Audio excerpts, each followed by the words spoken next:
Hello, and welcome to another episode of Myths and Stories, a Destiny 2 lore podcast.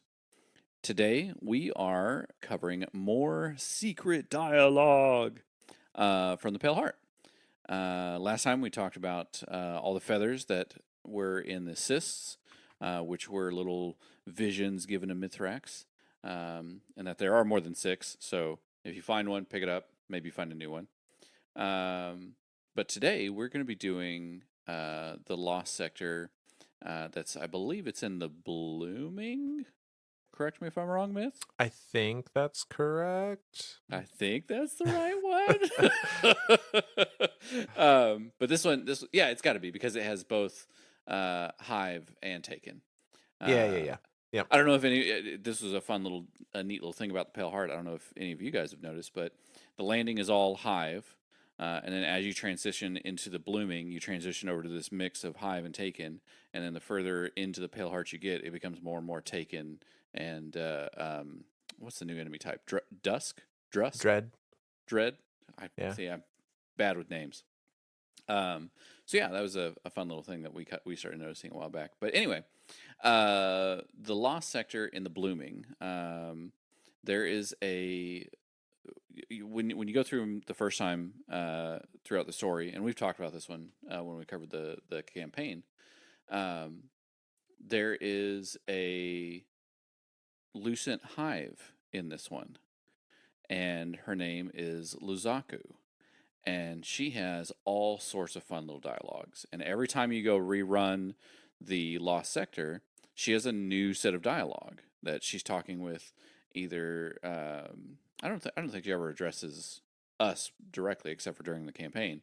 But she's talking to someone else in the Destiny universe. So Keitel, Mara, she's talking to all sorts of people. And this is a very interesting entity because she has her own, like, this is the first time we've seen a Lucent Hive have their own like views and not just be like, I wake up, I kill things, I get killed, I get rezzed, I go back to killing things.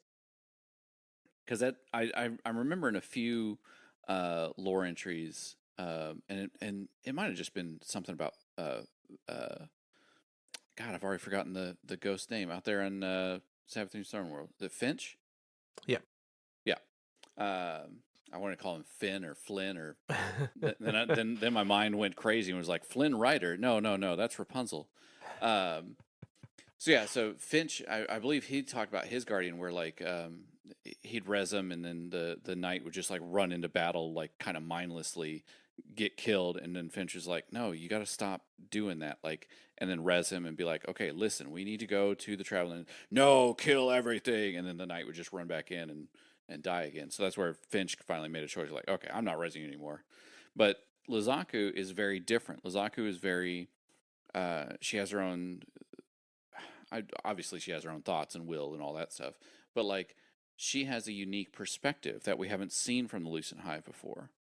So I'm excited to dive into these. So Myth, where we start? Yeah. So you have the initial interaction with her of the first time you meet her that we covered in our campaign episode, and that's like Crow, Cade, Luzaku, and Ghost kind of being like, "What are you? Why aren't you trying to kill us?" Yeah, And she explains that she's there to kind of contemplate her existence, essentially, and what her place is within the light and all of this. And so from that point forward, uh, each dialogue that you can get with her every time you go back to the Lost Sector is her kind of doing some like theory crafting with other people around like why she exists the way she does, what her role is amongst the Lucent Hive, her viewpoints on the light, and in some cases like resurrection in general. A lot of really interesting conversations that are had. That is kind of the first time we as the player guardian and just the guardians in general within the world have had an opportunity to just sit down with a Lucent Hive that isn't Savathun and just be like, "What's your deal? Yeah, What's going on here?" I'm excited to see more of that moving forward. Yeah, me The too. future of Destiny. I think we're gonna have a lot more interactions of just like sitting down and just like, hey, what's your deal? Yeah, And not, and like you said, not with Savathun. That's we don't we don't need what's her deal. She's just nuts. because She's not you gonna tell never us the know truth she's gonna anyway. tell you. Yeah, exactly. Or she will tell us the truth, and we'll be like, liar. And she's like, no, I'm serious. And we're like, no, you're lying. Yeah, be very much the little hive that cried wolf. Yeah, Uh, 100%. yeah. So we can learn some things from Savathun 100%, but we have to view every conversation through this veil of like how much is true here, how much is false, like what are you doing to try and like trip us up somewhere in this. Right. And Luzaku at the very least does not give off those vibes, does not give off the premise of trying to be deceitful. It comes off very genuine.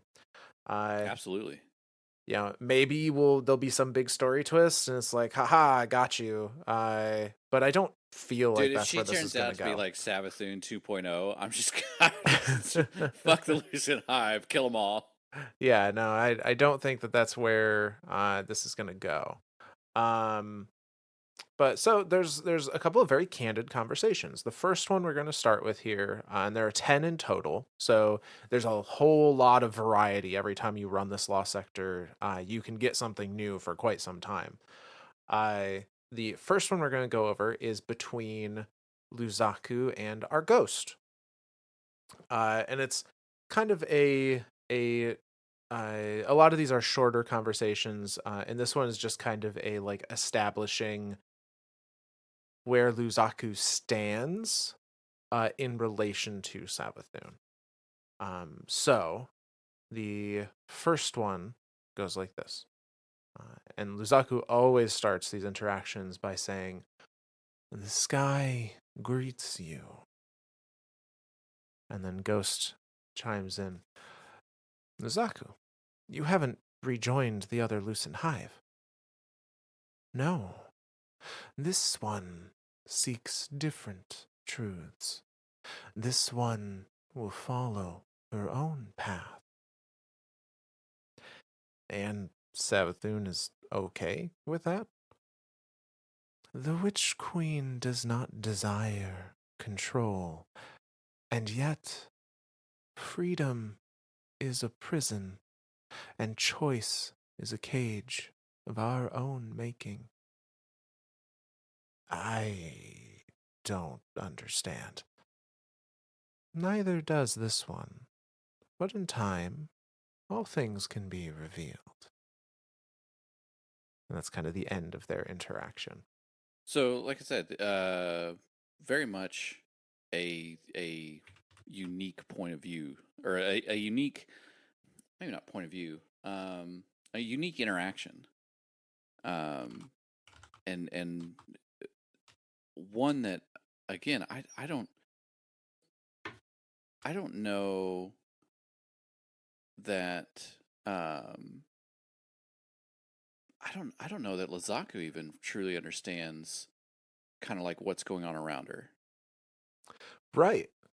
No, and I think she is kind of in this role of a very meditative, like I in a weird way I kind of see her as like this monk type stereotype, that this person has made a pilgrimage to what is the equivalent of like a holy place and are Sure. now, meditating and contemplating on the meaning of their existence in a lot Well, of ways. it's funny that you say holy place. That lost sector is the one that resembles the blooming is what resembles Io, and that's like Yeah. the holy place for warlocks. And Lazaku is a warlock. She's a hive wizard. Like Yep. Mhm. this is this. You might have hit something there, myth. Yeah, I had never really like connected those dots, but yeah, that makes a certain amount of sense. But yeah, so Lazaku is very much willing to think outside the box Yeah. of I'm not just some hive slave. You know, why am I here? What is my purpose?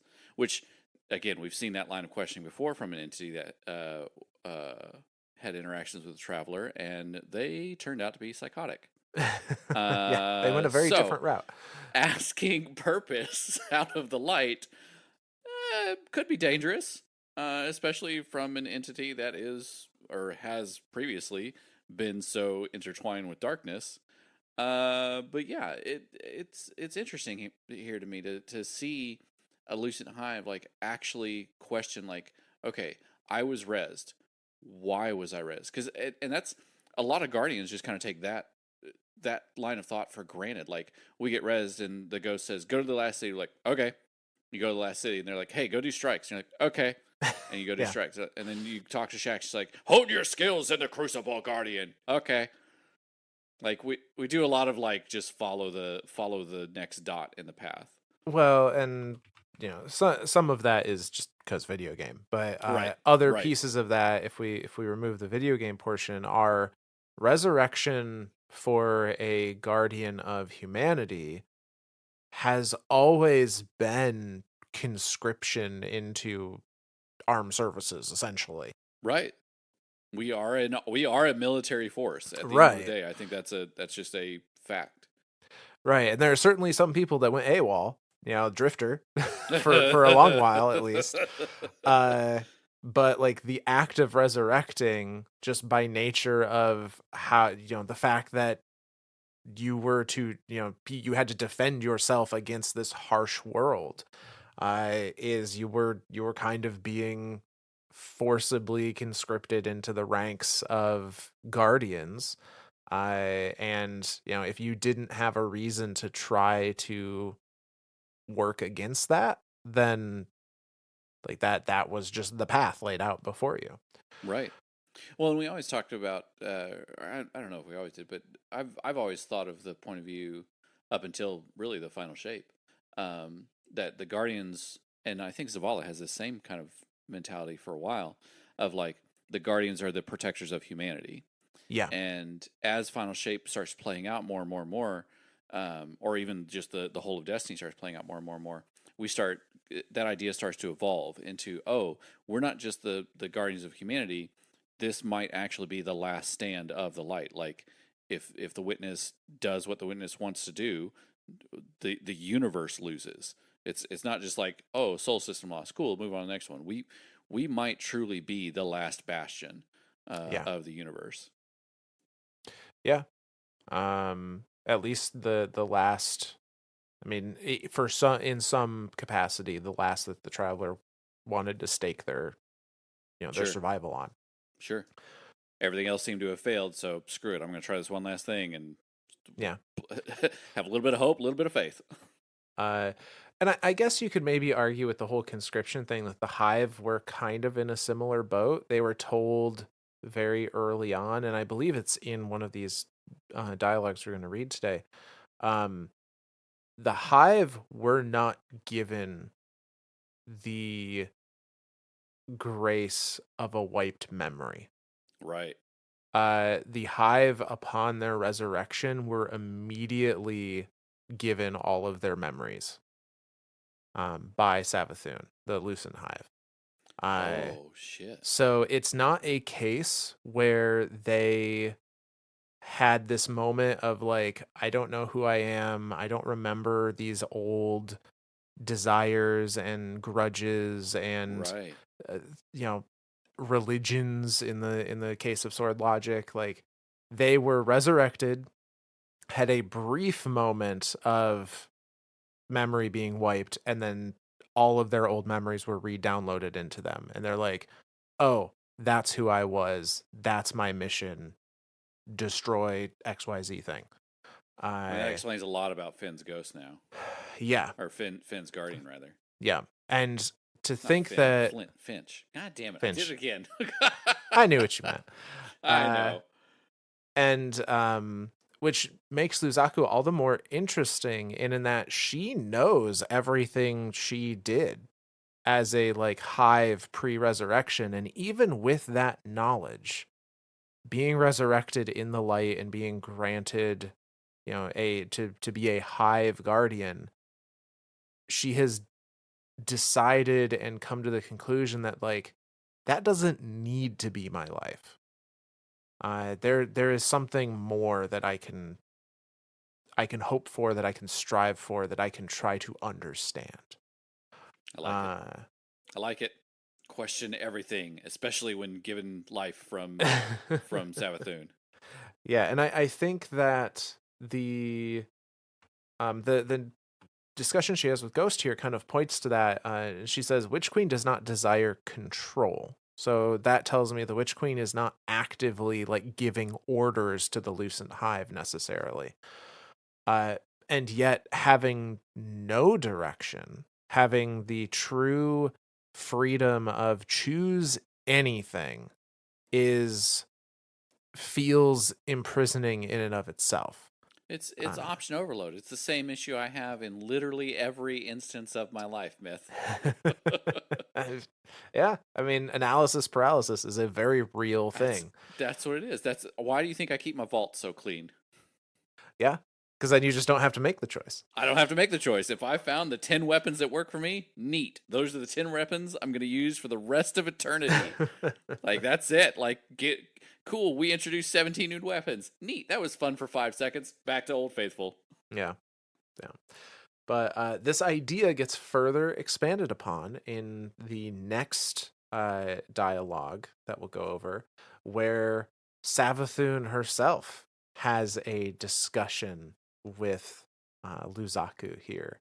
And it is a very interesting, like almost motherly tone that Savathun has, which, thinking back to Books of Sorrow, Savathun always wanted to be a mother morph, right? Right. Way back when she was a krill, like I don't know if she strived to have children or if she just mother morphs had the longest lives and that's why. But it's just it's an interesting idea that she now has, has like kind of quote unquote given rebirth, I guess, to all of the Lucent Hive, and maybe she thinks of them in a like mother child way. I believe it. But so the dialogue between Savathun and Luzaku goes like this: The sky greets you, and then Savathun cuts in. Look at you, all moved out and living on your own. This one will not be goaded by your taunts, Sky Mother. It's not a taunt, honey. It's praise. You might be the first of my brood to actually understand. Understand that you don't need me, that you never have. The hive should have been more than the hierarchical mess we've become. You see it. You're reaching out for your own truth, whether it kills you or not. What is death to us now but a chance to grow?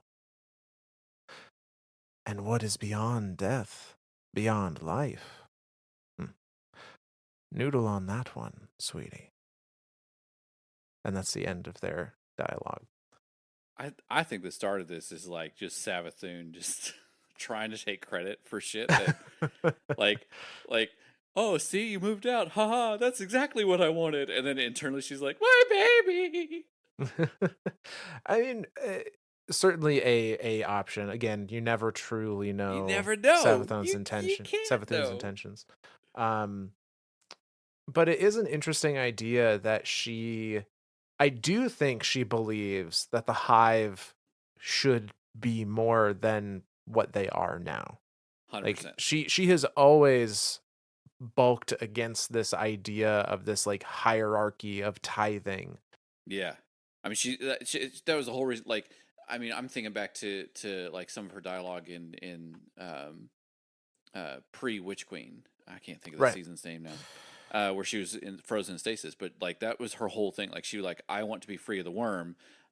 Like the light is possibly a better choice, but at the end of the day, I want to be free of both. Like, I don't want to be beholden to any type of like God or power or anything. Like, I want to be me, Yeah. but I also don't want to die. Like, I don't want to have this really short lifespan. I want to, like what you're talking about with motherhood, like being a mother brood, I think did have a longer lifespan. And so like maybe that was just the idea of like, I don't want to have just this super short life and die of and be forgotten and left to rot in the gases of fundament. Like I truly think that Savathun wants more to life, but doesn't know how to acquire that, doesn't know how to go about it. So to be to be given immortality, even through darkness, was kind of like a first step for her. And like, oh, okay, this is neat, but I'm still beholden. Like now, I'm beholden to something. Like before, I was beholden to the lifespan of the krill.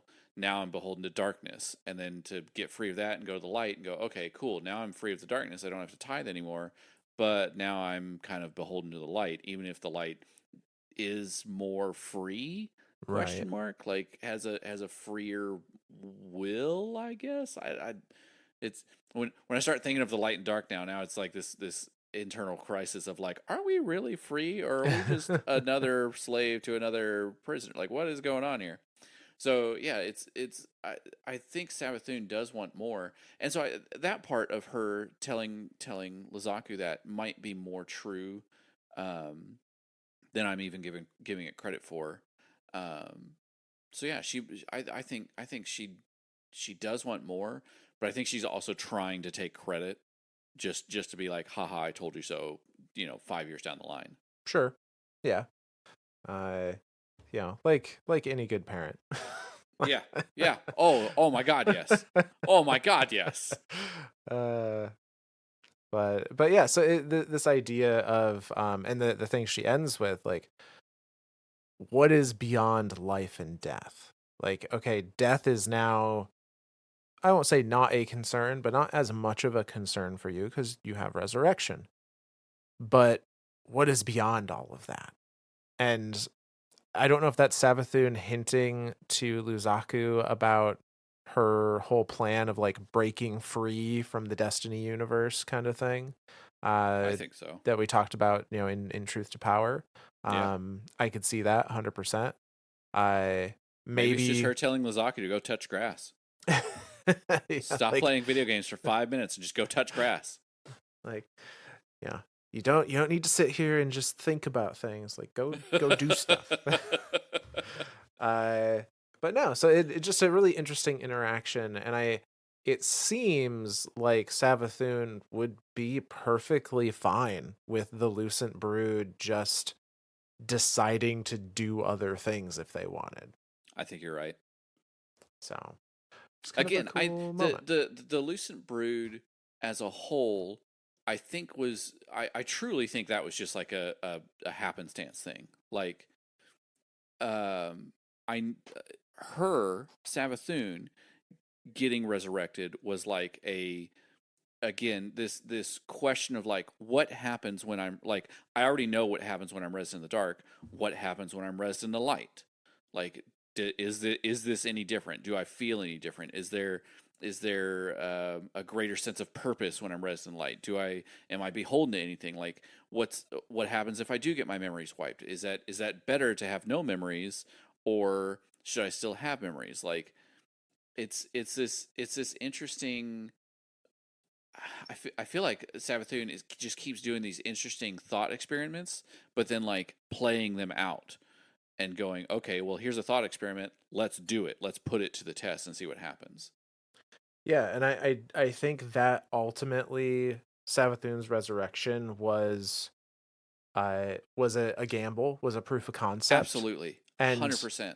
once she came to terms with like the fact that it worked, that if I purge myself of darkness, Can I I be am rezzed in the I light? am considered worthy of the light. Like the fact that that Right. worked told her, if it worked for me, it should work for any hive. Anything, not just any hive, any entity. Well, any entity that the traveler has, deemed worthy of the light, because we know Sure, the I guess krill that's were chosen. yep. I guess that's the other half of it too, because and I think that's probably more true. Yeah, I think that's probably more true. So, but yeah, so just a really interesting dialogue to see those two talk to each other. Uh, so the next dialogue we're gonna go over is between Luzaku and Mara. Uh, and this one is kind of interesting. It if you aren't familiar with Mara's idea of bomb logic, this one may be uh, a little obtuse. So, f- generally speaking, bomb logic is the idea that the sum is greater than the what's the term I'm looking for? Was it like Uh, the sum of the the parts sum is of the greater than parts the is whole, or something like that? yeah. It's the idea that you may have all of these little individual pieces that, through their interconnection, become something far more than what they could have been on their own. Like And a wire by itself is just a wire. A timer by itself is just a timer. It's explosive powder is just, I mean, it's just powder by itself. But then when you start combining these things, now you've created a reckoning force. yeah, and it was built kind of as a antithesis to sword logic of like the one individual can become stronger than everything else in the universe. And this Right. is everything else in the universe can combine to become something stronger than any one individual ever could. Uh Complexity versus simplicity, right? yeah, exactly. And Mara is trying to figure out where an entity like Luzaku fits into that logic or disproves that logic in some fashion. So, I the conversation between those two goes like this: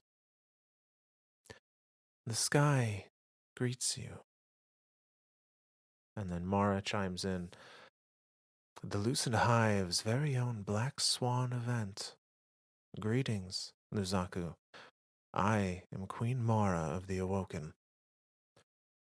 This one knows of you, Queen of Light and Dark, but this one does not know Swan.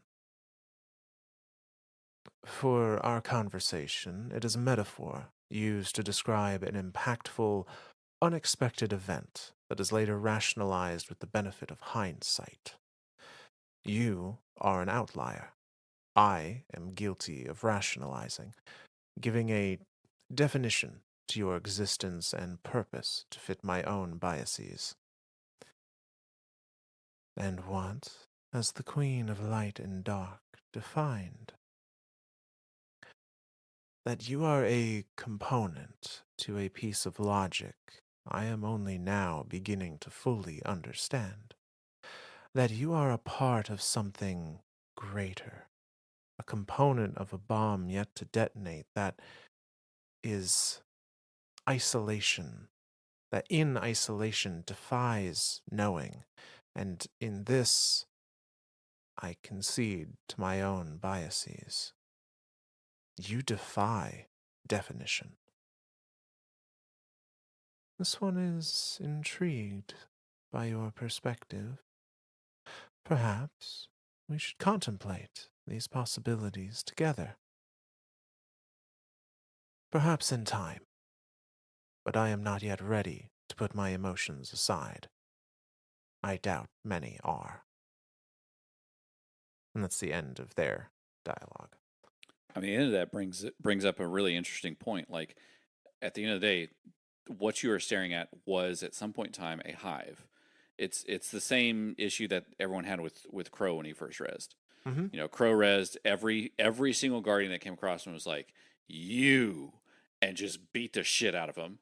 And Crow was just like, well, why? I'm just me. I just want to be.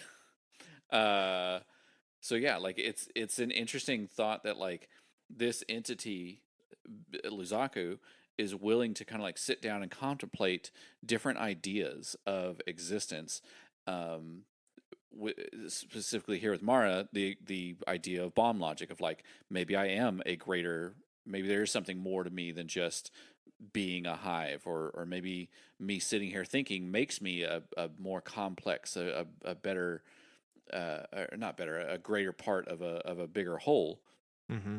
Um, so yeah, it's just it's interesting that it, the ideas that Mara kind of presents to Lizaku, um, is keeping Lizaku. I don't want to say guessing, but definitely keeping her thinking. Yeah, for sure. Like, and something interesting is that Luzaku seems so open to find understanding Yeah, that nothing's off the table for her. Like, right. if someone brings a question to her, then it becomes like, oh, well, let's sit and think about that. Yeah, Uh, rather than like just straight up no or yes or whatever. right. Um, It's never a straightforward. Uh, it's never a sword logic. right. It's never a this or that. It is a more complex of like, well, yeah, let's sit and talk about this. Let's think this shit through. Yeah. No, absolutely. Uh, but so the next dialogue here that we're going to go over is actually between one of those people that can't put their emotions aside, at least not yet, and that is Keitel. Um, Yeah, so she probably want all the hive dead. Keitel has a very pointed opinion of the hive, and I think this particular dialogue gives off the impression of she's there's still a lot of raw emotion there to the point of not necessarily being rational about how to pursue and unpack that. Sure. Um, so this one between Keinel goes like this: the sky greets you. You will address me as Empress, and you will answer my questions. What is the Witch Queen planning here? And where is her sister, Sivu Arath? This one knows not the answers you seek, but understands your anger. Do not presume to understand my anger, you disgusting creature. My home world lays in ruin because of your kind. No. What did you just say? The hive wore a sword, wielded by the witness. It was the witness's hand that cleaved your world in twain. It was the witness who lied to us, robbed us of the sky and our home world, our destiny. You do not know my loss. Then perhaps we can both learn. No. And that's where Keitel cuts the comms. Yeah. Yeah. Definitely lots of raw emotion there. I mean, when was the events of Tor Bottle? That was in D2. That was during like Yeah. That was Chosen, right? between the I mean there was travel time, of course, for them to get from Torbottle to the Soul System. So it happened somewhere between the end of the Red War and the beginning of Season of the Chosen. Um So I mean, that's again, as far as history is concerned, fairly that is recent. insanely recent. Like Yeah. that's within the last 6 years. So yeah, Yeah. I can definitely understand the level of hate that, and this is an interesting thing too. Um, Keitel is mad at the hive Luzaku, um, Yes. not the Lucent hive Luzaku, but Keitel doesn't see a difference. Right. Keitel just sees a hive that was part of an army that destroyed her homeworld. Therefore, that thing must die. I think it's a little. I mean, it's a lot prideful of Keitel to be that way, but again, understandably. Right. Um, and it's interesting that even Luzaku here tries to like put forth like, no, I I didn't. The Lucent Hive didn't. We are of the light. Like we are not destroyers. Well, put a pin in that. Uh, but it was the witness that wielded us as a knife to destroy your planet as when we were the hive. like Um, like we are the victims as well. right, right, and of course then Kyle's like, no, fuck you, like you're not the victims. You destroyed my homeworld. This is bullshit. Like get the hell out of here. Um, but that's an interesting thought. Another interesting thought experiment too. Like, what if the hive? What if the traveler had gotten to the hive first? Right. What if the hive had become the first, and again I say the first guardians, but like I truly think that that fundament was like the first or second stop of uh of the traveler after leaving. um I mean at least the second stop, because again, timeline of events, Rulk had to have gone there, and for Rulk to have been a disciple, the traveler had to have come to Lebreu sometime before Fundament. So Yeah. Fundament definitely being in the early um, uh, path of the traveler. I'm curious if the traveler would have gone all ghost mode Yeah. and given and actually given, because and I guess that's something that we've never really questioned before. Like when we found out that the traveler had chosen the hive before, we don't know what that means. We don't know what the whole Right. chosen means. Like, does that mean that there would have been lucent hive back then, or would there have been another case of the ecumene, or I mean the traveler was already kind of in fundament and gifted the oh god, we just talked about him last episode. What are the Ammonite. Ammonite? Yep. Yep. So I mean, and that was, to me, I think, kind of an early experiment of the traveler. Like, okay, I did this once to this one people, and they still didn't understand me for eons, and then like started questioning me and asking me for answers, and I still didn't understand that, so left that, and now I've got this new thing, and I don't know what I'm really doing here. Like, I feel like the traveler very much was trying to figure things out. Of like, okay, no, I'm not here to be worshipped, but how can I talk to these people? How can I tell them, I just want to help, just to be helpful. Um, and again, we don't know what that would actually have looked like for the hive Hmm. if it had been that early. Yeah. I hard to say. Um, because yeah, we don't know if the traveler was like in the mind space at that point of I need ghosts to raise an and army, granting the light in that way.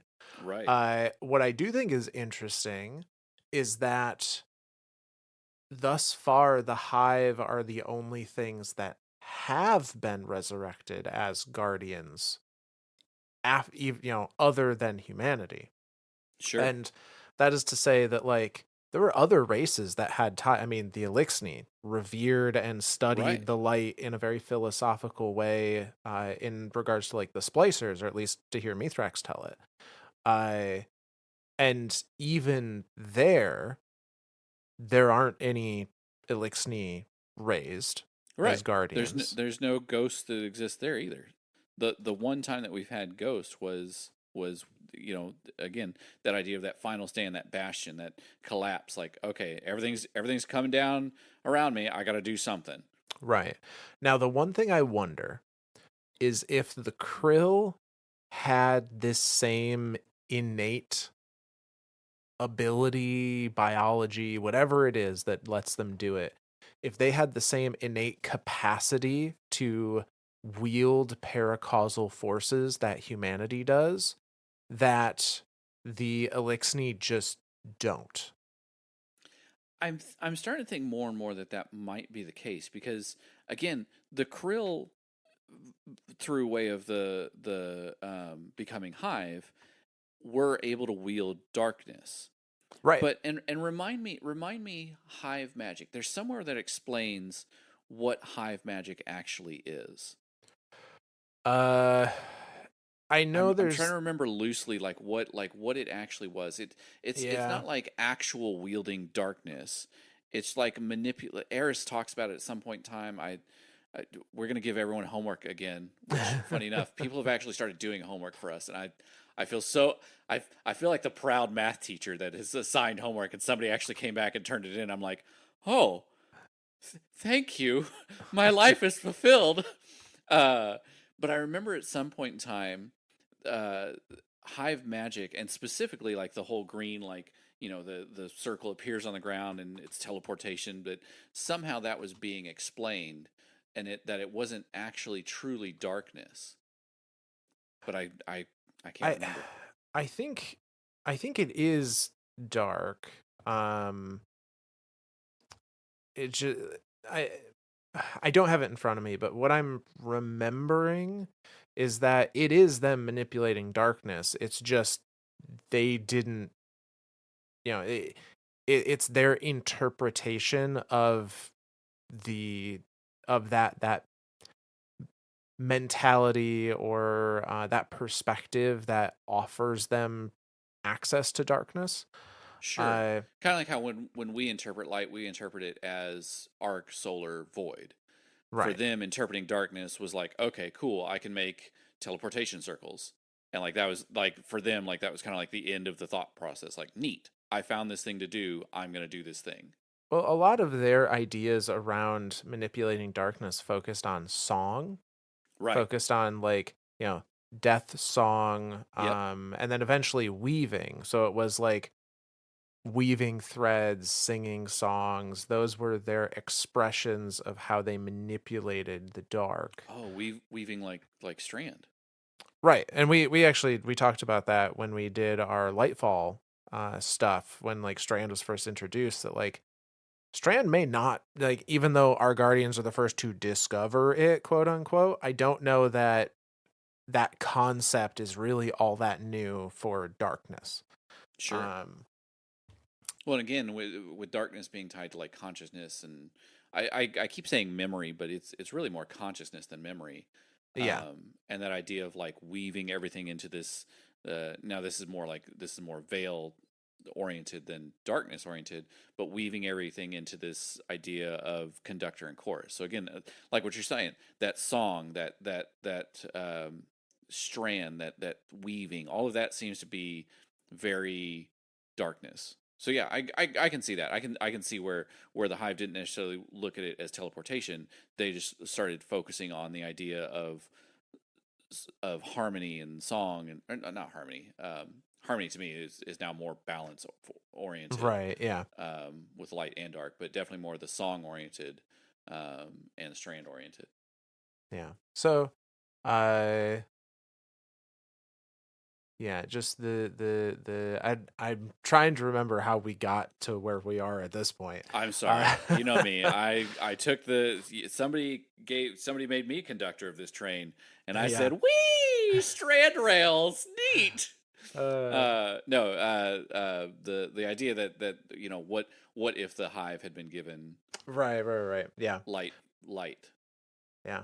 The But universe would be very different for sure. oh, for sure. Like it, I mean, this would be a very different universe. By nature of the hive having been given the light before the worms got to them, the witness's greatest army would not have Would not existed. exist. That's what I'm getting at. Like Ecumene would not have been wiped out. Harmony wouldn't have been wiped out. Like not like hell the six legged that I done forgot their name again. Ammonite would not have been wiped out. I have a horrible memory myth. uh, So yeah, like all these things. I mean, that truly was so, and that's I guess a curiosity thing from my point of view. When the traveler after the traveler visited Libreu and was like, "Hey, I can do stuff," and Libreuans were like, "Fuck you, we got power, yay!" And we're like, "Okay, bye." And the traveler goes and finds the krill, and then finds the ammonite first, obviously, yeah. does stuff for them, and they're just like, "Okay, cool, we can take to the stars," and that's possibly as far as their thought pattern got, or maybe that was just like very early golden age for them.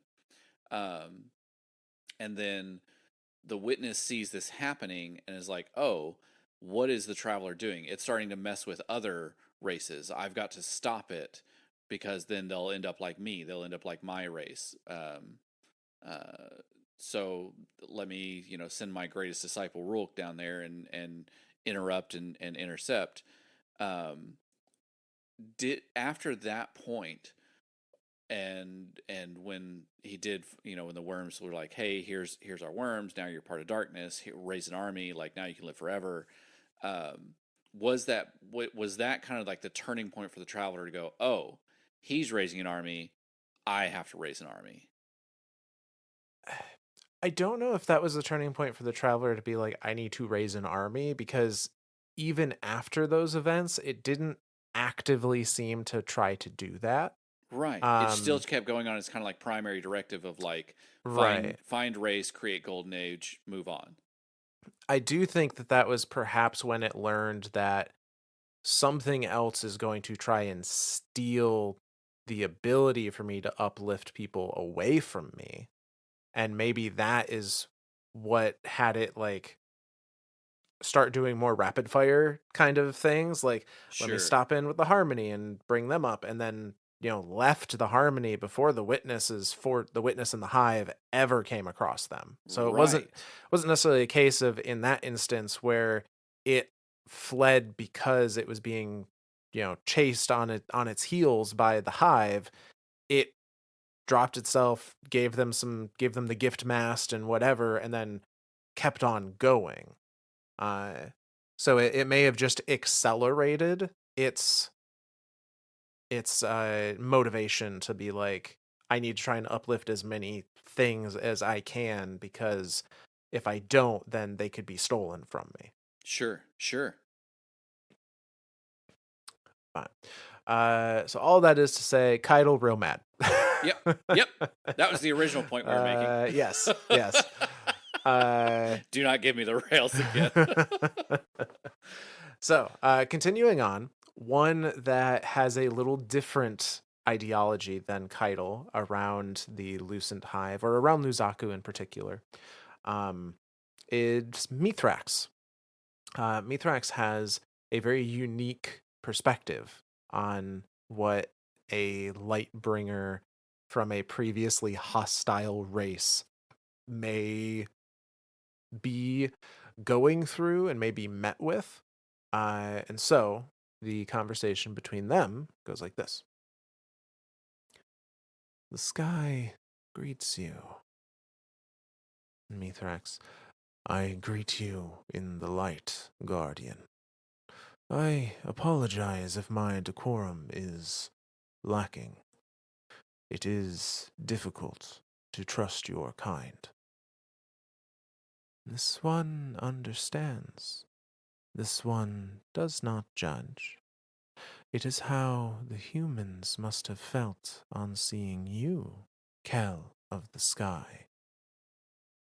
Ah, yes, that is true. Tell me, Luzaku, what is it you are doing here? Contemplating the light and this one's role in it. The future is full of terrifying possibilities. This one feels both free and shackled to a destiny of others' making. A sense of burden I have heard echoed in other guardians, yes. So, you seek to gain understanding through this contemplation. Yes, understanding of the universe, of one's self, of one's place in the universe. All is possible in the light. I would very much like if we could discuss this philosophy more in the future. I do not want this opportunity for diplomacy to pass. This one would like that. Walk in the light. Do you as well, Guardian? And that's the end of their conversation.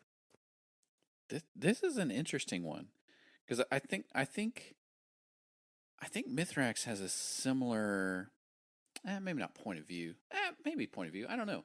Definitely similar experience. Yes. As what's happening with, um, again, not as far as like an entity in darkness and is now in light. Like that's obviously that's unique to the hive, but the idea that like I was at one point an enemy of everything around me, and now Mithrax, in my opinion, is one of our greatest assets and allies.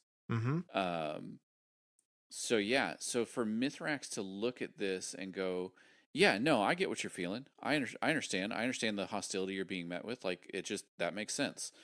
Old grudges are hard to kind of like look past and say, "Oh, this they really have changed." Um, so yeah, it's yeah, I like this one. Yeah, and I think it's interesting here, and maybe an important distinction, that Luzaku doesn't say she's trying to find her purpose. She doesn't want to know what she's She's not the witness. supposed to do. Right. Like it's not that she's looking to the traveler and being like, "Tell me what my life goal is." Like What you tell res me me? what I What do should be you want doing. with me? Instead, she's almost taking the original approach that the traveler wanted, based on the visions of the traveler that Micah experienced, of the like, I am the canvas on which the secrets of the universe are written. Read the canvas and understand the universe, find understanding, and then decide for yourself what your own destiny is. Oh my uh, god, that was elegant myth. I guess that was good. That was good. I mean, a lot of that was pulled straight from that lore card, so credit to That's Bungie's writers more than anything. But fair enough. I, but that's kind of the approach she's taking. She's like, I'm trying to understand the universe as a whole and use that understanding to decide where my place in it is. Yeah, I feel like that's the traveler's true want. Yeah, I think so. It is to like, I'm giving you the tools to figure out what you want to be, Right. not I'm telling you this is what you are. So yeah, God, I like it. I and like it. I like I it a lot. think Mithrax has started to come to a very similar kind of thought process in regards to the light. He has always revered the light as, all things are possible. But he's never been like, the light should tell us what our future is. Like, Sure. I Sure. it's always been, kind of with a holy reverence, but never with, I shouldn't say never with expectation, but I think he has come around to the idea of like, I shouldn't be expecting answers. I should be using this to find understanding, Yeah. which Yeah. I understand can sound like the same thing, and I don't have a way to like eloquently try and give the distinction between the two, but I think there is Sure. a distinction there. No, absolutely. I think you're right. It's you're it's not looking for purpose. It's I guess it might be a little bit, it might be a little bit looking for purpose. It might be a little bit of a, why am I here type thing. Um but it's not a like hard purpose. Like to me the witness looks at purpose as like there's a single answer to everything. Yeah. They're like you should live this one life and this one moment, this one exact thing for the rest of eternity. That's what existence is. That's what purpose is. Whereas like um this is a greater idea. What Lozaku and Mithrax are talking about here is a greater idea of like, how do I better the world around me for the future. Mm-hmm. It's and it may not be for my future. It may not be for the world's future. It may be for some future upon a future upon a future. But at the end of the day, how do I make things better. Yeah. Yeah.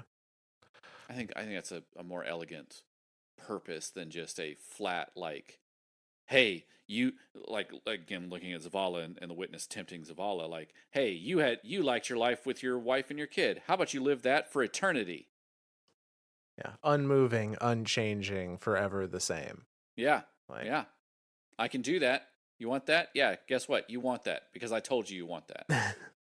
yeah. What? That's not how this works. No, this is how this works. I'm the witness. So the next one, speaking of, is between Luzaku and Zavala. Uh, and kind of does touch on not Zavala's family per se, but the idea of family and Luzaku's tie to the Lucent Brood as a whole. Sure. So this one starts like this: The sky greets you. And Zavala chimes in.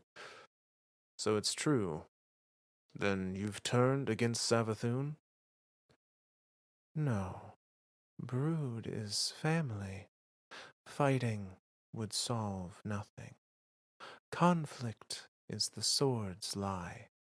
This one will find another way. You want to change the hearts of the Lucent Hive. You think you can do that? None know their limits until they try. To admit defeat before attempt is folly. That is wise. Do you intend to stay here, then, with the traveler? This one will remain until such a time that the truth is revealed. And what truth is that? This one will not know until she finds it. Such is life. And that's the end of their little dialogue. I think you're right. I think this drives it home even more. Like the idea of like I'm looking for a purpose, but not the purpose. Yeah, You know what I mean? Like it's not a hard answer of like, oh, my purpose is to, I don't know, make swords. Full stop. It- Like that, like, and so all you do for the rest of eternity is make swords. It's like no, that purpose isn't known. Like there is no true single purpose. It's complexity. Again, thinking of the idea of simplicity versus complexity. Um, the darkness very much is.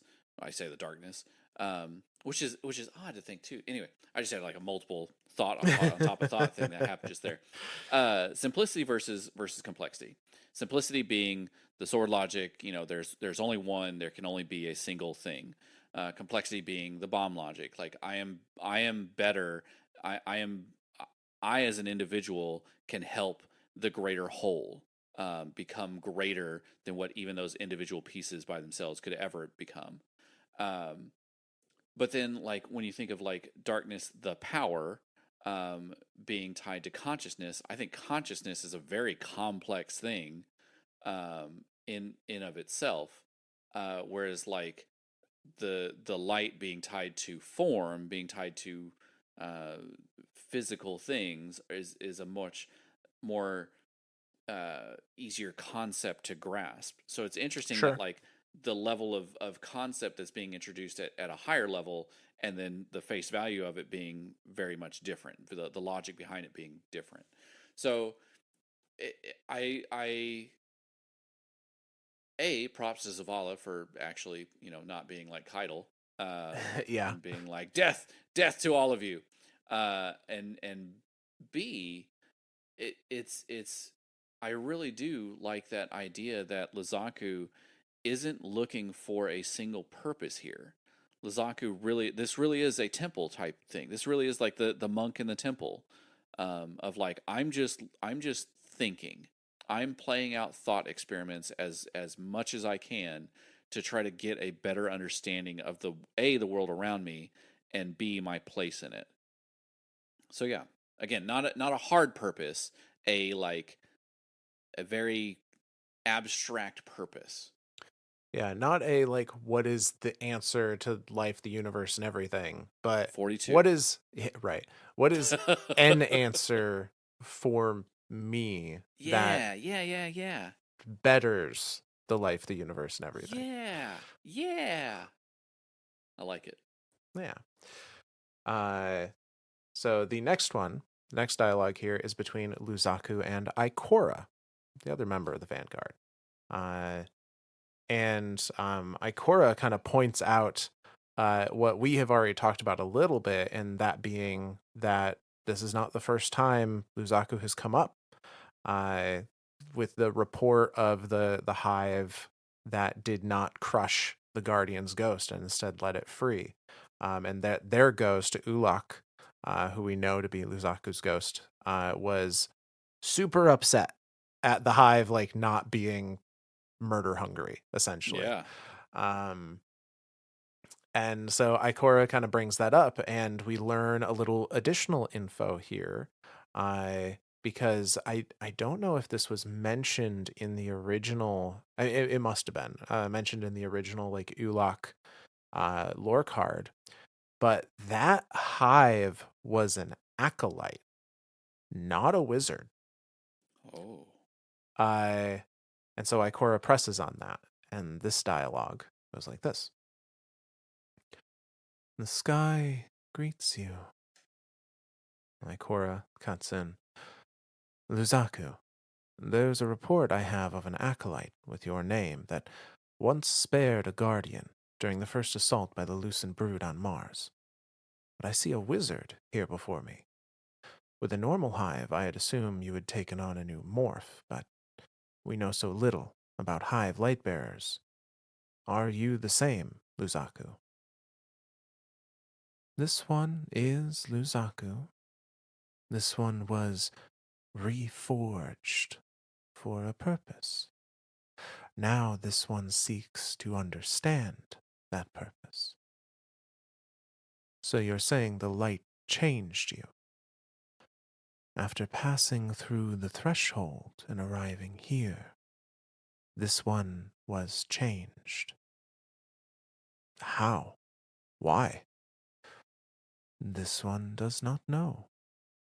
But this one welcomes you to join her in contemplation on it. Perhaps another time. Thank you, Luzaku. And that's the end of that dialogue.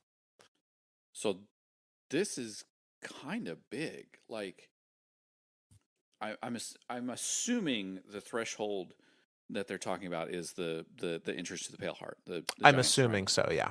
portal, which means that this originally acolyte. So if you want to think of the different lucent hives, the acolytes are the hunter-like ones. They have the blade dancer. The knights are the titan-looking ones, Hmm.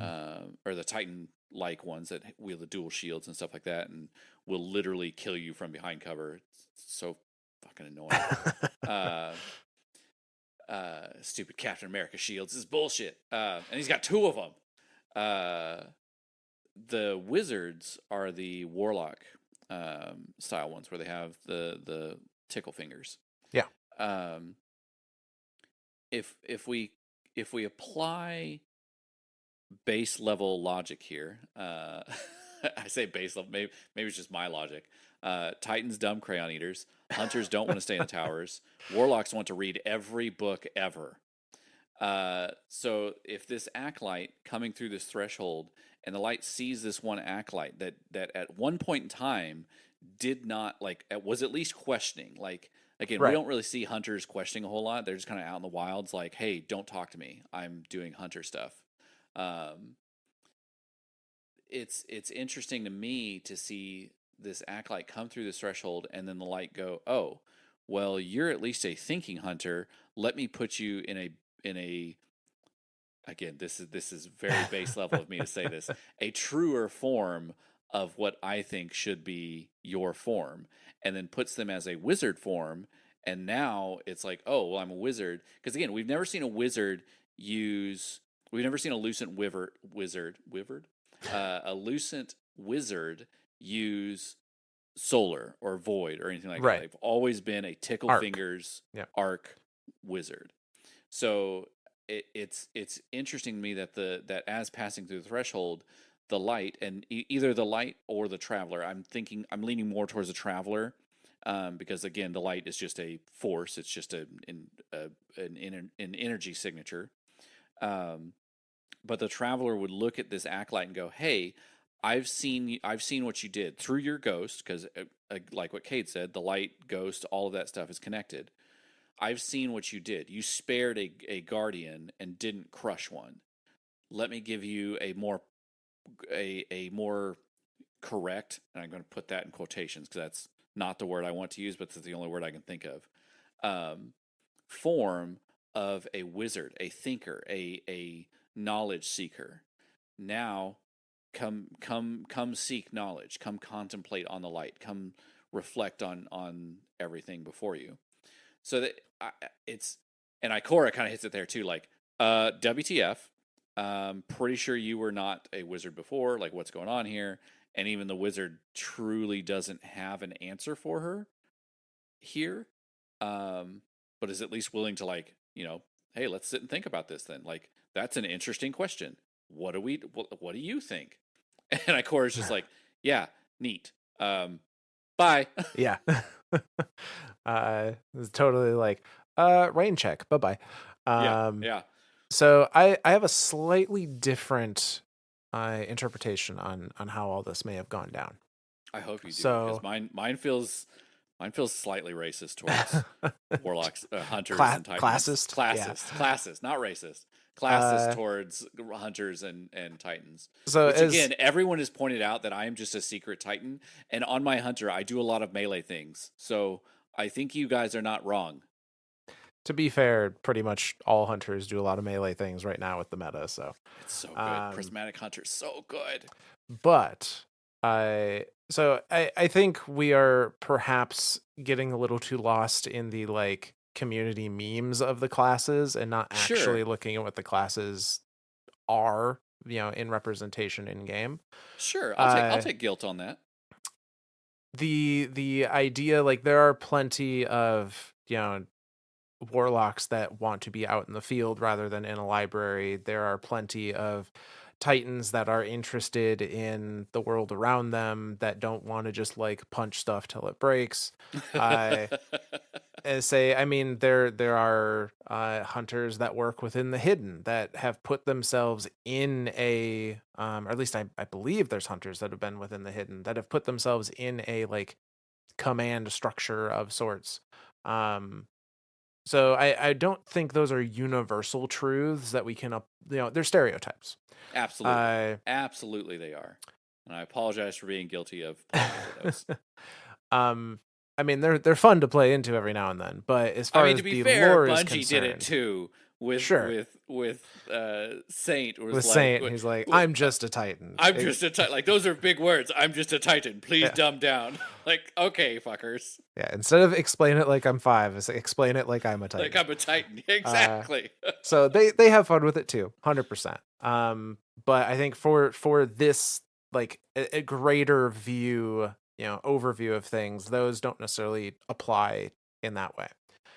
Uh but if we do think of the idea of this was an acolyte before, this was a hunter, a hive version of a hunter. I even even then, hunters have kind of bulked against being assigned responsibility or being told what to do. Sure. I that is something that has been pretty true for them throughout. I mean, when the Hunter Vanguard was open, they just didn't go back to the tower for a Yeah. long while Yeah. because no one wanted to be picked off the street and be like, "This is It's you now." it's like the first hunter that enters the tower. They're like, "Hey, you're in charge now. You got here first." And they're like, "Damn it!" Yeah. So in that way of like not wanting to be told what to do, it kind of makes sense that a hive guardian having doubts would maybe take that form.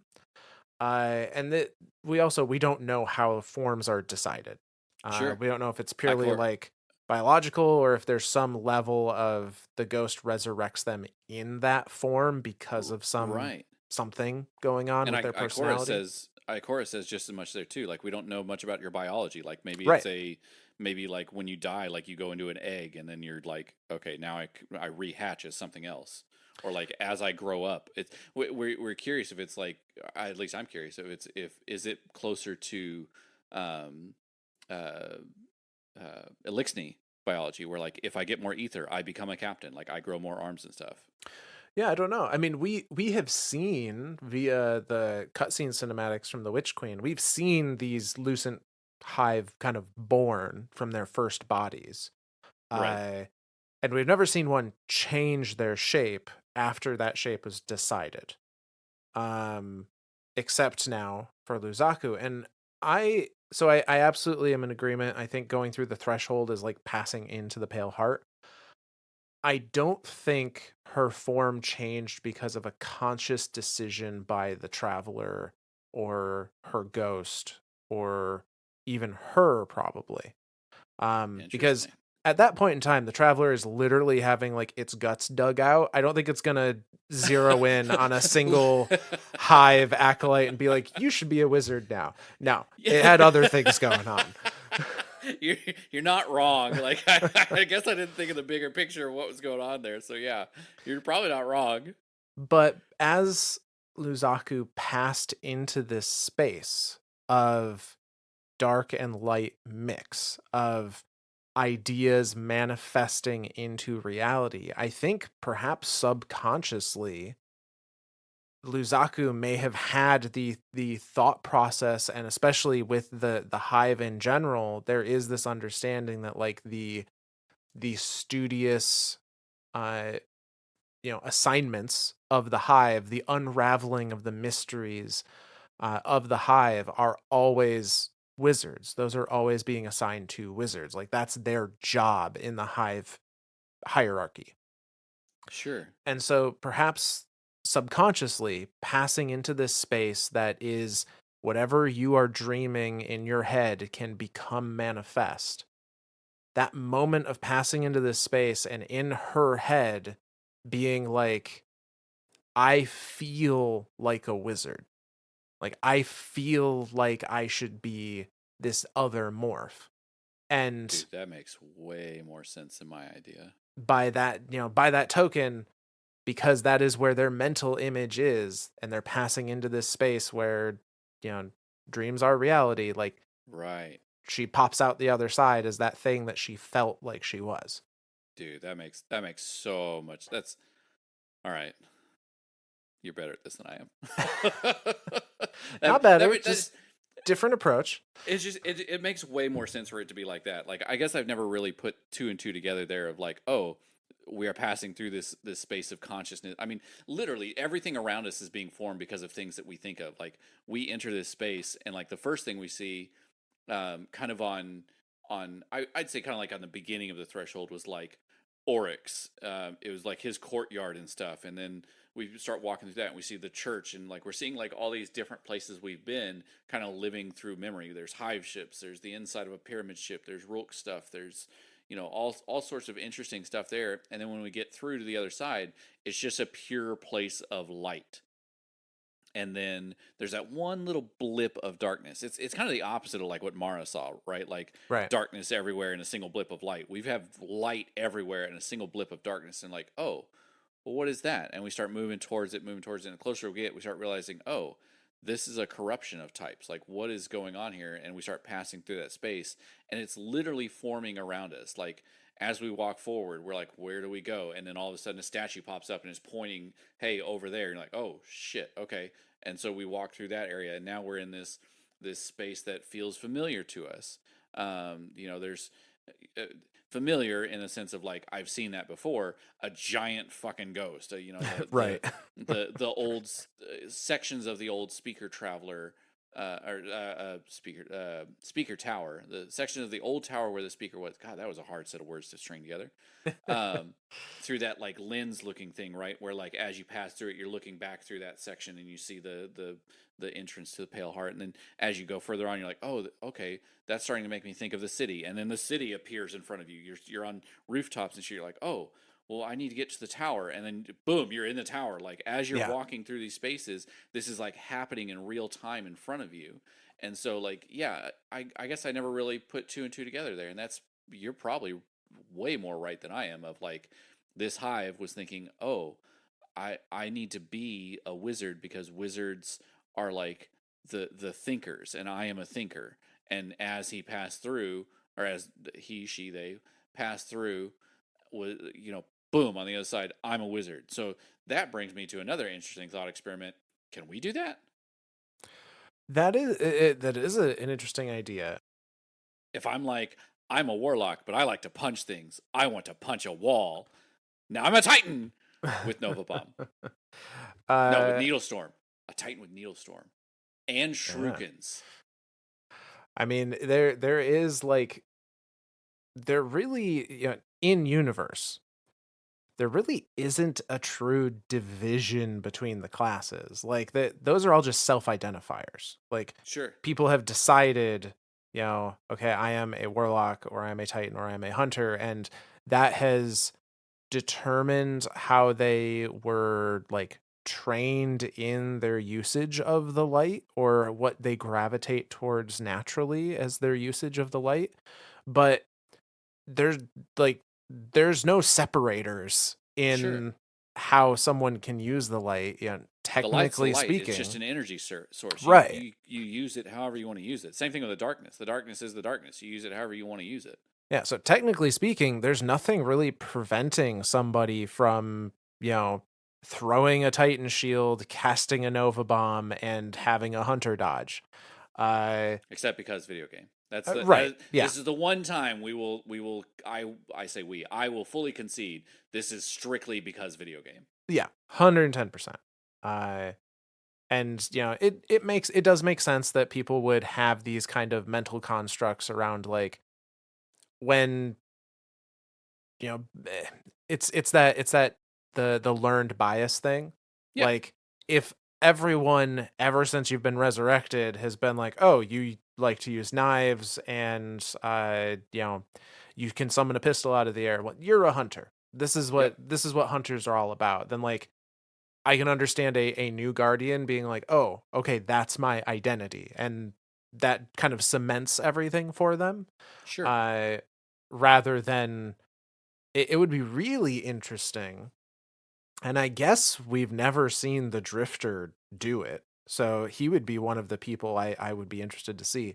It'd be really interesting to see somebody that never had any contact with anybody else that told them, like, this is how you should use your light. And Well, what does it look like for them? I've started thinking about this just now. Grenades are universal. This is true. Yeah. We've started to do that. We've started to blur the lines. Because like me as a warlock, I had vortex grenade. That was it. Like that's cool. I had vortex and scatter. Yeah. Now I've got like magnetic grenade, suppression grenade. Yeah. No, that's true. That's true. So Some of those lines have blurred. I think those lines are starting to blur. Of like, I'm not a hunter. I'm a guardian. I'm a light bearer. I will use the light how I want to use it. Now, what would be really wild, and I don't think they're going to, but I would I love if they did, is if the next step from Prismatic was like, you can pull pris from all the pris classes. classist. Yeah. Dude, that'd be nuts. That would be pretty wild. I would not know. Like, you want to talk about option overload there? That's game over for me. Like, Prismatic was worse enough. Like, Prismatic was like, fuck, I don't know how to make any of this mesh together and work. It's just so many choices. Like, fuck it, I have to limit myself. So, like, I personally limited myself to like, okay, Void and Strand. I can make this work. I tried first with like fire and ice, like solar and stasis, and it works, but it wasn't as fun or as interactive to me as the void and strand kit. So I was like, okay, but I know, like, I mean, hell, you're a prime example of it. You have a solar, you use the solar um, super, Hmm. you use the void grenade, the vortex grenade, and you use the strand needles. Like that, all of that plays into each other. Like it's a rainbow. It's a prismatic of like, what do I like? And like I kind of did the same thing with Hunter. My problem with Hunter is like I like all the darkness stuff with Hunter, so I just went like full strain and stasis. Um, but then I did still take the Stylus Executioner because again I like the invisibility stuff. So it's interesting to me to see that we are kind of starting to blur those lines. But then like what would be like what would a and you couldn't even say what would a warlock look like. You would be like, what would a guardian wielding um Song of Flame and throwing knives and magnetic grenade look like? Like Yeah. what does that even look like? And that's a yeah, that's an interesting thing. Now, on one hand, I'm like, that'd be really, really cool. I want to see him do it. On the other hand, I'm like, I don't know how you balance that ever. No. I mean, let's face it. Everyone for boss damage would just be like golden gun, go. Right. Right. Like, okay, everybody is a celestial golden gun, still hunt, Yeah. whatever. There's no way that shit's not. Oh well, we know it's getting nerfed, so yeah.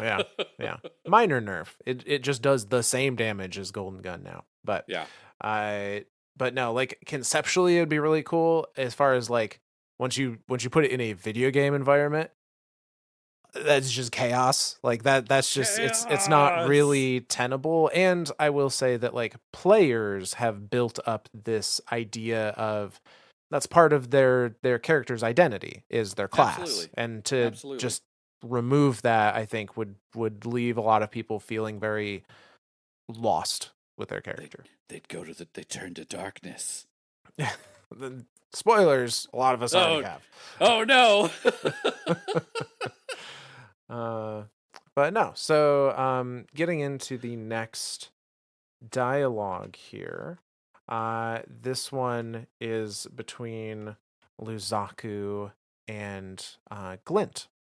And kind of Glint is referencing Luzaku's speech pattern, and there's a really interesting idea behind that. So this one goes like this: The sky greets you. Well, you're not what I expected. Sorry. I'm Glint. It's nice to meet you. This one has heard your name. This one is called Luzaku. That's that's a different speech pattern from most hive.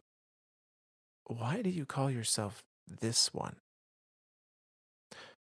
Because this one believes that in each guardian life we are given the potential to change. The sky is forever. Lives are not. This one is Luzaku. Perhaps next time, this one will be someone different. Oh, I see. So you see each new resurrection as a new self. It is more complicated than that. I would really like to talk more about that. I've got to go help Crow, but maybe we could talk again later? This one will be waiting. And that's the end of their dialogue. That's another interesting thought experiment too. Of like we always looked at, or I say we've always the one thing that I keep thinking about with reses um, is the idea of like there's an infinite number of possibilities that happen at any given time, and for us to be resed, and especially like in a darkness zone, I think we talked about this at one point in time, Myth. It's like our ghost is looking at our pattern from an infinite pattern, an infinite possibility of patterns, and then says, "Oh, well, instead of turning right, which is what killed you, you should have turned left. Let me reset you to that iteration of yourself that would have turned left instead." And so then you turn left now, and you don't die. Um, but yeah, like that idea of like every res is now just a new form. Like it's yeah, you still have the same memories and same abilities and actions and thought patterns and all that stuff. But like what if each res was a new iteration of you?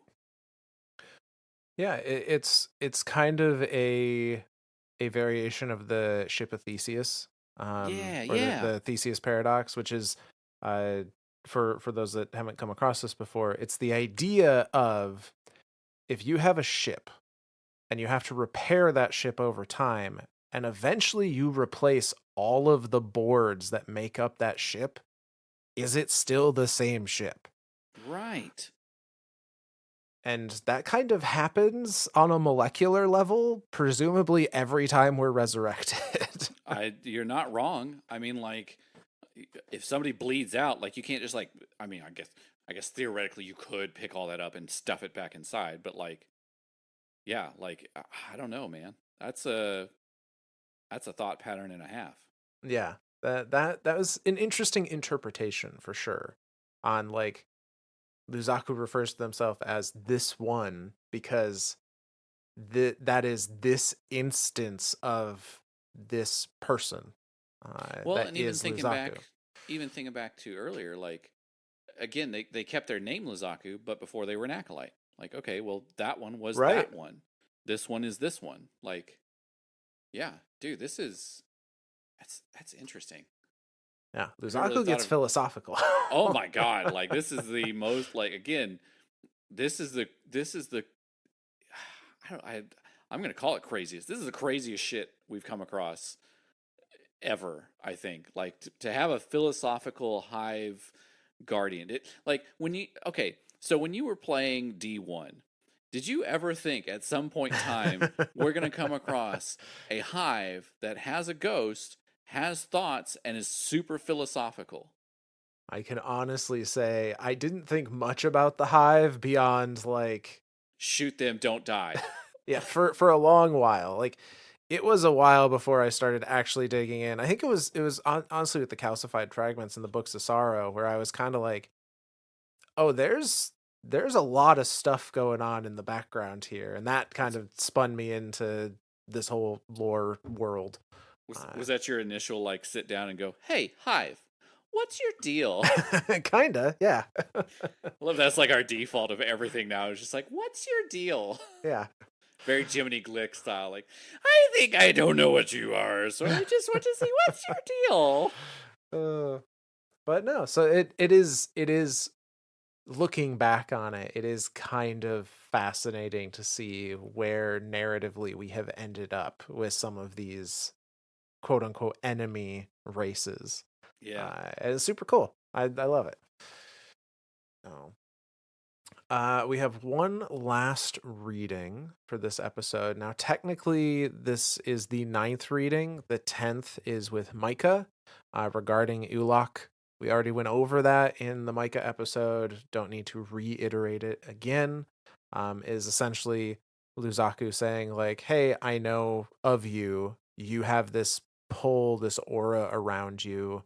Uh, you know, Ulok is not necessarily happy about me taking this path, but eventually his mind will change, is what that all kind of boils down to. Um, so the one we're going to end on is the conversation between Luzaku and Crow. And this is the one that kind of shows, even in Rebirth in the light, the hive kind of got the short end of the stick. sure. And Luzaku's trying to rise above that. And so this one goes like this: The sky greets you. And Crow comes in. I'm glad you're still here. I know there isn't much time to talk right now, but a part of me always hoped there would be a chance for peace with the Lucent Hive. it just never felt possible. A single raindrop is not an ocean, but a single raindrop can begin a flood. Sometimes all it takes is one person making the right choice to give others the courage to do the same, to be the example. Perhaps there will never be peace under the sky. This one cannot see the future, but this one wishes for a better one, for all. Why waste this gift we were given with hatred, with conflict?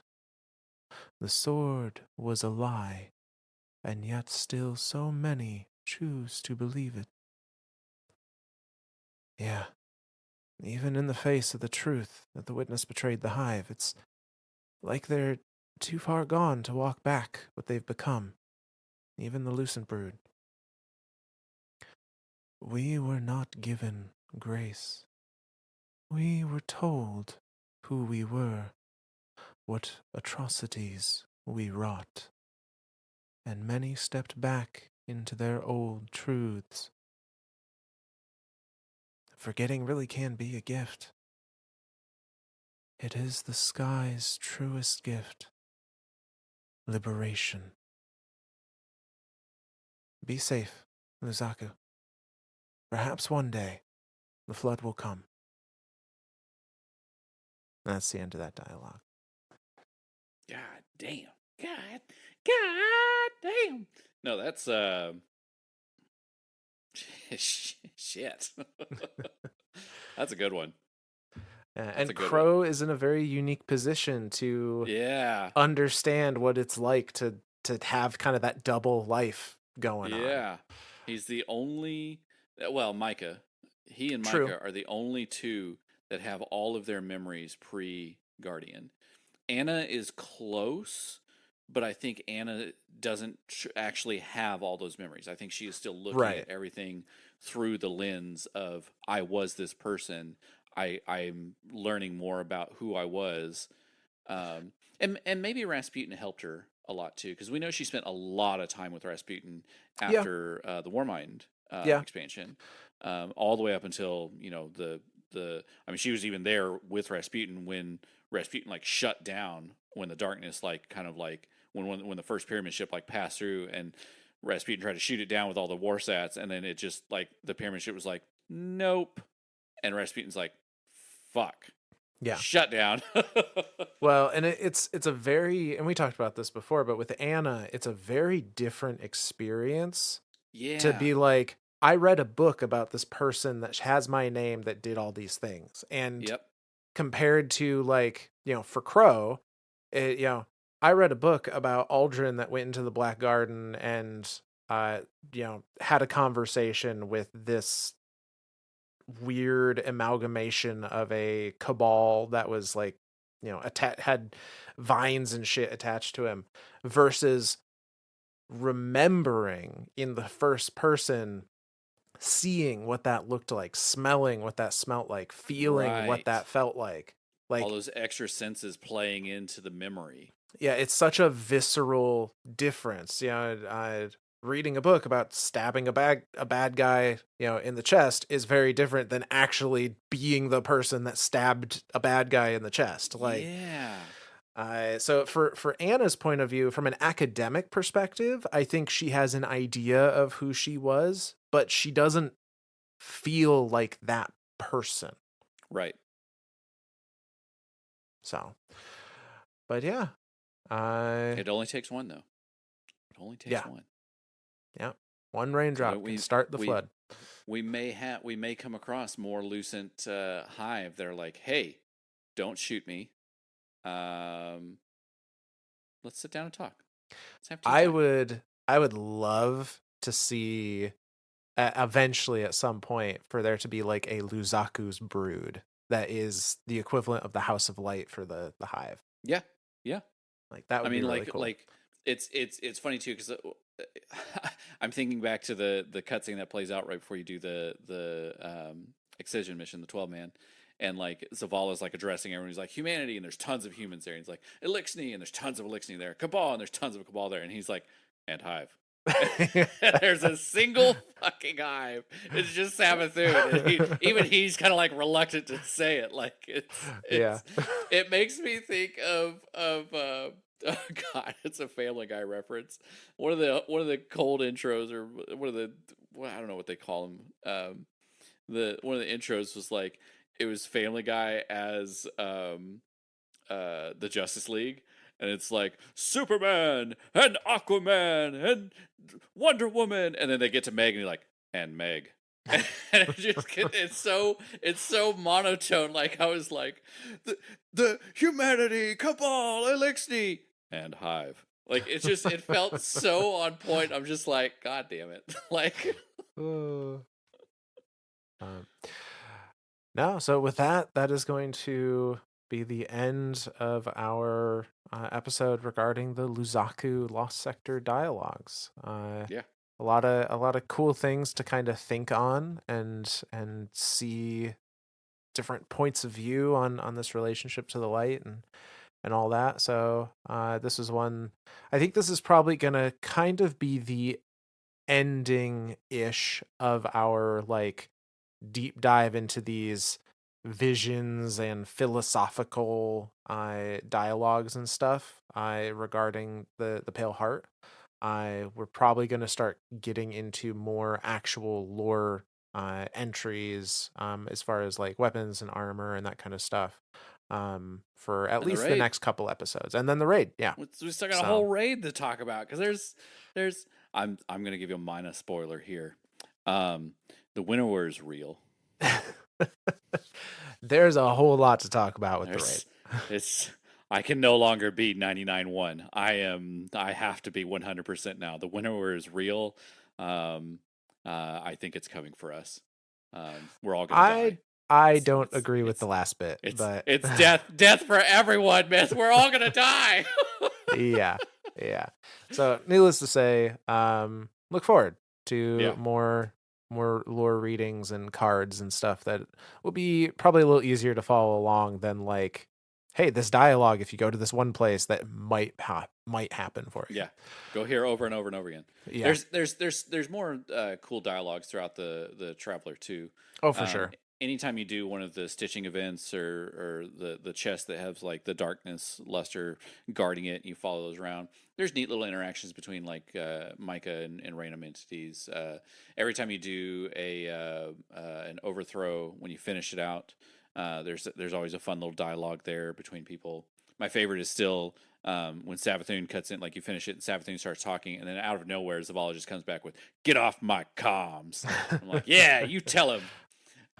So yeah, there's still tons of fun dialogue throughout there, but like the Lazaku stuff, the Mithrak stuff, that stuff is like, when we started hearing these things, we're like, "Oh, this is giving us a bigger picture," and we're starting to like make connections here, and like, again, with the Luzaku stuff, of all this, like, Luzaku truly is this think tank of like thought experiment of like, well, let's sit down and have a conversation. Let's not just like shoot Yeah. it out and kill each other, and then, the winner's idea prevails. Let's sit down and think through this idea of like, what is a lucent hive? What can a lucent hive do? Like, what is our purpose here in the light? Like, what is the question, the answer to the bigger question of the whole? Like, it's, yeah, God, final shape, they killed it. The final shape is the It's good stuff. greatest time in Destiny ever. I think that's me. Yeah. No, I'll agree. It's everything. Everything. There's no, you can't even like point out and go like, "Oh, this is why I like it." There's no single point where I'm like, "Okay, this is why I'm playing." It's everything. It's this continuation of like, I mean, the loot, the gameplay, the stories, the everything. It's the environments. It's just, it's so good. It's so good. I like, we have what, act 2 of the season? We haven't even touched on the season yet, Myth. Nope. Like, we're still like, we've been 6 weeks worth of like final shape. This is everything in final shape. Like, we haven't even expanded out past that, and we still have final shape stuff to talk about. Like, this is really good. I'm loving every minute of it. So yeah, let's do some shout outs then. Yeah, absolutely. So, still working through. We've got a number of shout outs here that we're going to go through. We won't get through all of them with this episode still, but we're keeping track. So don't worry. But the first one here comes to us from our Gmail inbox from Chris. Uh, they say, "Hi guys, I just wanted to give you my utmost gratitude for delivering this podcast to all of us Destiny players. I am a day one Destiny 1 veteran, and these two Destiny games have basically been the only ones I have played for the past 10 years. Same. Yeah, I feel that. Uh, I knew the lore was deep in this game, but until I started listening to your podcast, I had no idea how well written and intertwined everything was. Kudos to Bungie for writing such amazing stories. Absolutely. Through listening to the episodes, you both have breathed new life into this game for me and given me a better appreciation for the world we immerse ourselves in. For example, I especially love the Bray Mega Series. The Portal battle scene gave me goosebumps to listen to, and I had the same reaction of "fuck yeah" at the end. Yeah, Uh, let's go. I love a good battle scene. While waiting for the final shape, I was listening to the recent Tyrannus series and just wanted to say I got a chuckle out of listening to the part where you two talked about Ahamkara bringing someone back to life and how that would work out. R.I.P. Cade. Whoops, Uh, whoopsies. Final Shape has been such an emotional journey the last few weeks. I'm so happy Bungie was able to deliver this beautiful experience to us, and I am excited to see what the future has for the game and cannot wait to listen to both of you dissect it for us. Warlock mains for life. Yeah. So See, thank you. we do that on ourselves. We make ourselves classist. Yes. No, but no, I again, thank you. I very similar situation. Destiny is by far what I have put the most hours into over the last decade, We as far as we video always games go. we always like looking up. There's the website, the time wasted on Destiny, and I think Myth and I are both crested 5,000 hours. Yeah, yeah, And yeah, that's I think well, yeah, 5,000 D1 and D2 because you can add them up there. It'll show yeah, you both. yeah. So yeah, we're Um, definitely in the we're both in that top 0.1% of like you have spent way too much time in this game. Please go yeah. outside and touch grass. And I promise you, I touch grass. I do, Oh, but same it's here. but I, that's the outside, and I don't like it. And I'm going back inside to play more Destiny. but no, just overall, it's always nice to see again that we can get people like to fall back in love with with what they're doing in Destiny because I think there's a lot to love there. Um, a lot beyond the dialogues around meta and balancing and all that stuff, and that's important for sure. But that isn't to me that isn't the heart and soul of what the Yeah, game is. that's not what Uh, keeps me coming back. Like you said, right. the gameplay is fun. The gunplay is again unmatched in any other game that I can think of.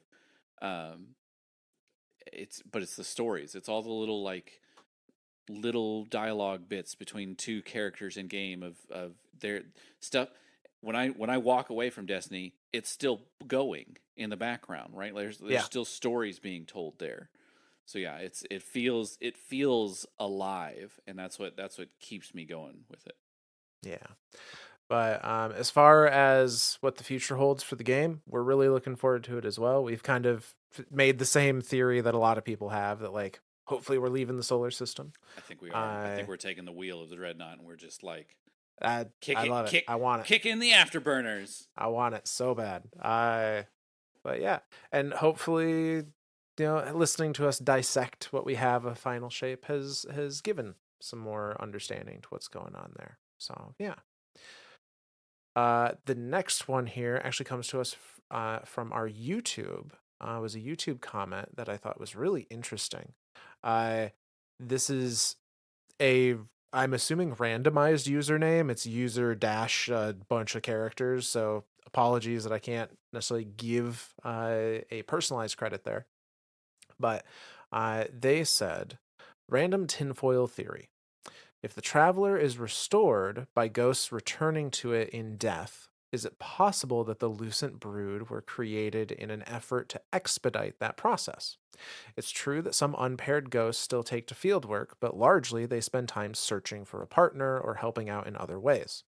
With the Lucent Brood, a whole new subsect of these ghosts were now out in the field doing battle. Now they have a chance of fighting and dying, or even engaging with a soul guardian and potentially killing another ghost and returning it to the traveler. Whether it was manipulation by Savathun or a direct action by the traveler, with the witness bearing down, we were all considering drastic measures. Dude, this Uh, is dark, but holy shit, does it make sense? I mean, like in a very cold, logical Yeah. way, it absolutely makes sense. This is sword logic. We found the hive user. Get him, guys. uh, yeah, Holy it's an shit, though. interesting idea, though. Yeah. I mean, when the ghost started returning to the traveler, we saw it starting to get stronger and stronger and stronger. And the more of us that poured into it, we helped it get stronger and stronger. And even like looking through the ghost story stuff with Micah, like the traveler is getting stronger. And yeah, I don't know, man. Maybe that was just a true. I always thought of it from the point of view of like, oh, we had some outriders on the edges of ideas, some dreadlord ghosts that were just like, yeah, the hive, we're cool. All because like, and again, I kind of equate it back to Dredged Yor of like the first one to go like hive chitin, neat, makes gun Yeah. cool, yeah, I'm a cool guy. So I always equated it to that, but I mean, what if this was the true like, hey, the traveler needs some light back. It blew out all of its light through all the ghosts. It needs some of that back to heal. Every time a ghost dies a final death, we see a little bit more healing happening, and more and more and more. And then all of a sudden, we had that one event, the live event, where the traveler literally healed itself, like pulled all those parts that were orbiting itself back from the events of the end of the Red War when it blew itself out to like get out of the cage. Um, so yeah, so like to see all that stuff happening, to see that healing happening, hell, man, that's a dark way to think about it, but holy shit, that makes a lot of sense. Yeah. Like I don't have anything to point at that tells me like yes, that was a conscious decision by the traveler or by Savathun. I but I mean as we've seen like we don't necessarily comprehend all of the traveler's motives and it certainly does not comprehend ours. Yeah, So it's not beyond the realm of possibility. yeah, I very a very interesting take. And even if it's not intentional, it was absolutely happening. Like even if that was not a conscious decision by the traveler or Savathun, it's unrelated, happening. the It, destruction of ghosts was making the traveler stronger. Like, yeah, yeah. So very cool. Thank you for that tinfoil theory. That's a fun one. The next one here is another one from our YouTube. This one coming to us from Sean363, who says, "The traveler is not always fair and does make its fair share of mistakes. But I think the gardener at this point has a flawed outlook because of her insistence of refusing to unite with the veil. She's a bit arrogant, really. Like the winnower, she's focused on the greater flower game, in proving her point about complexity and diversity of life, but in doing so, being so focused on the personal vendetta against the winnower, I think perhaps the gardener is looking past the truth that the universe is out of balance." dude, you guys are getting fucking deep. This I love you it. guys are getting deep. This is amazing. And the traveler's not always fair and does make its fair share of mistakes. Look at every race it's come across. Yeah. Look at Harmony, Ekamine, Ammonite, even the Hive themselves. Like, but then that idea, and I'm starting to again, I'm going to stay 99-1 on this until we find that one like lore ship that was like, I am the winnower, I am the gardener. I am genuinely curious that if the traveler truly is the gardener, I am 99% yes positive. This might actually be the gardener, and the reuniting with the veil is that idea of like getting memory back, getting consciousness back, and now that has happened, albeit unwillingly, I think. But now it is happening actively, like the whole Yeah. Aurora thing exploding out of the Traveler. But yeah, that idea that like I just want to beat the other guy. I want to show the other guy that complexity can be a path, uh, um, can be a path that a universe can take, and the universe can flourish with that. Like it doesn't always have to come down to one thing beat another thing. Therefore, that first thing is dead. The next thing beat the second thing. Now the third thing is the greatest thing. Like it doesn't have to be a single entity ruling over all.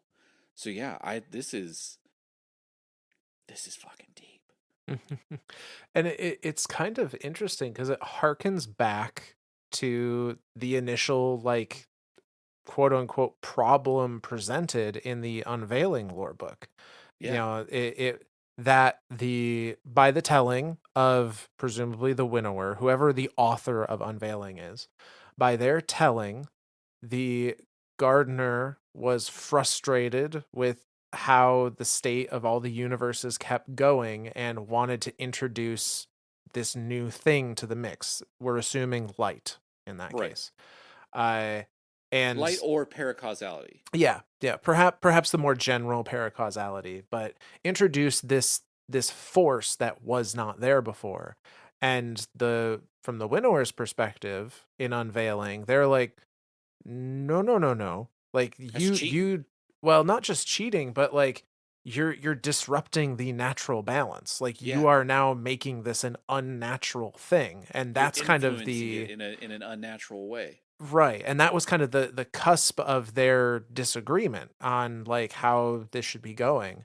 I and like yeah, I mean, the we may not like the winnower's idea of the end, but in some ways, perhaps their idea of the end is the more quote unquote natural and correct route. Sure. I but then who's to say that a different route is, who's to say what is correct and what's Right. just different? It's all a Uh, point of view, right? Like yeah, it's all just a point of view. but yeah. So, but no, the sheer fact that people are thinking about this stuff is Yeah. awesome. Uh, Yeah.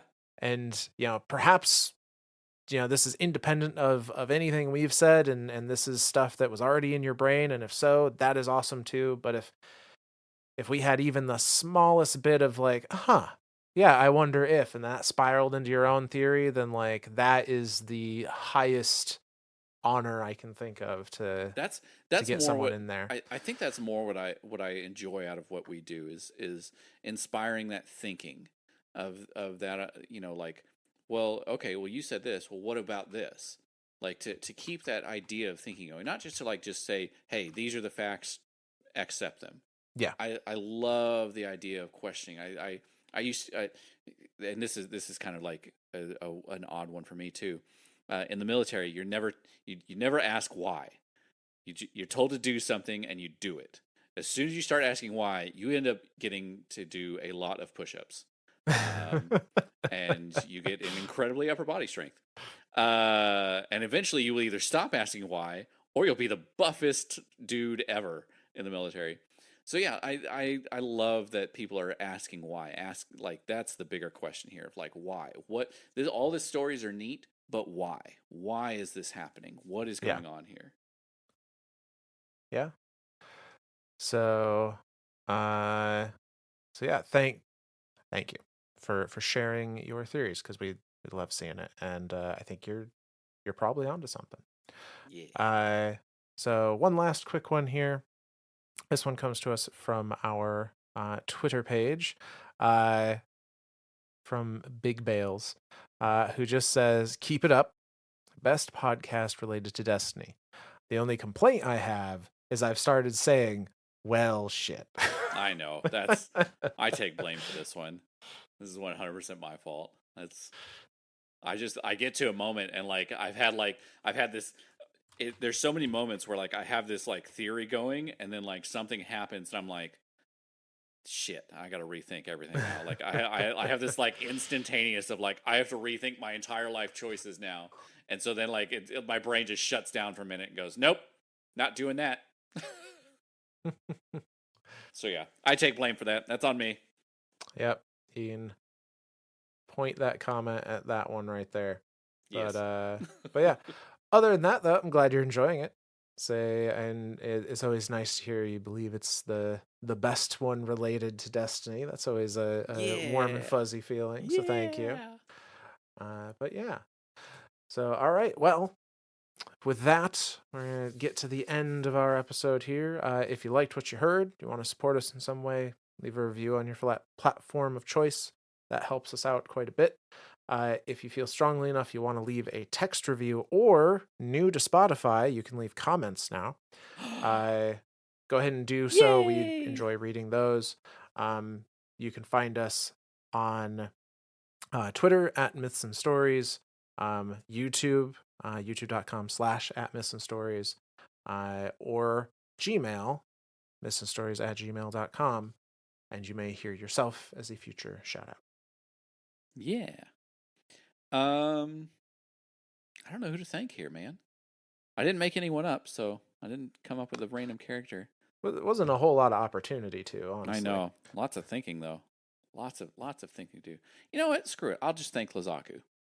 Yeah. It's thank you for being the thinker. And for not pushing stereotypes out. Yeah. A hunter can be a warlock. Why the hell not? A Yeah. warlock can be a titan. Why the hell not? I like crayons as much as the next guy. There you That go. next guy being a titan. Oh. So yeah, thank you, Lazaku. Make the world a better place. Keep us thinking. All right. That's it for me. Anything for you? Anything else from you, Myth? That's it. All righty. Well, then, from all of us lore daddies to all of you guardians out there, we'll see you next time. You found your people. Guardians do love their myths and stories.